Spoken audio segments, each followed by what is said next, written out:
ગુરુવારે એટલે કે તારીખ 28મી મેના રોજ બકરીદના તહેવાર પહેલાં ભાજપના કોર્પોરેટર હર્ષ મહેતાએ ગેરકાયદેસર પશુ કતલ રોકવા માટે સુરત મહાનગરપાલિકાના કમિશનરને પત્ર પાઠવી કડક કાર્યવાહી કરવાની માંગ કરતા રાજકીય માહોલ ફરી ગરમાયો.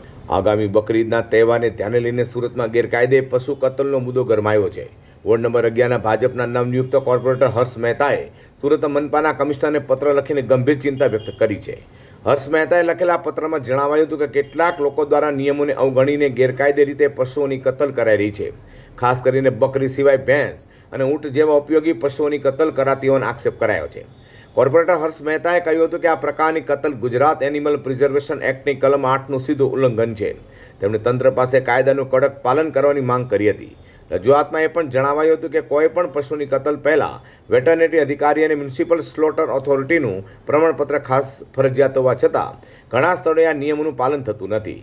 કોર્પોરેટરે મ્યુનિસિપલ સ્લોટર ઓથોરિટી તેમજ પશુ ચિકિત્સા વિભાગને તાત્કાલિક સૂચના આપીને ગેરકાયદે કતલ રોકવા અને કાર્યવાહી કરવાની માંગ કરી હતી. મારું નામ હર્ષ અશોકભાઈ મહેતા છે અને હું વોર્ડ નંબર 11 અડાજણ ગોરાટથી કોર્પોરેટર છું.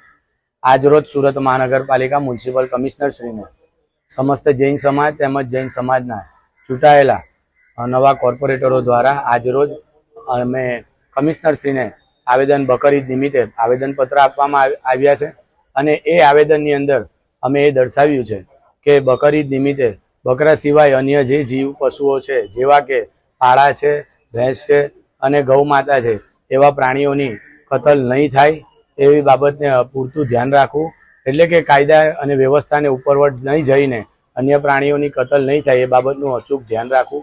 સાથે સાથે અન્ય જે પ્રાણીઓ છે અને આ જે બકરા ઈદ છે જે બકરને કતલ કરવામાં આવે છે તે જાહેરમાં નહીં થાય, એટલે કે એપાર્ટમેન્ટોની નીચે, સોસાયટીઓની નીચે કે ખુલ્લી જગ્યામાં નહીં થાય. સુરત મહાનગરપાલિકા દ્વારા જે જગ્યા કતલ કરવા માટેની વ્યવસ્થા કરી આપી છે એ જગ્યાની અંદર થાય એ બાબતનું પૂરતું ધ્યાન રાખે એવું આજરોજ અમે આવેદનપત્ર આપવા આવ્યા છે. વધુમાં કોર્પોરેટરની રજૂઆતનો મુખ્ય હેતુ સુરત શહેરમાં કાયદો અને વ્યવસ્થા જળવાઈ રહે તો બકરીદનો તહેવાર શાંતિપૂર્ણ માહોલમાં ઉજવાય તેવી હોવાનું જણાવ્યું હતું. હવે સુરત મહાનગરપાલિકાનું તંત્ર રજૂઆત બાદ શું પગલાં ભરે છે તેના પર સૌની નજર ટકેલી છે.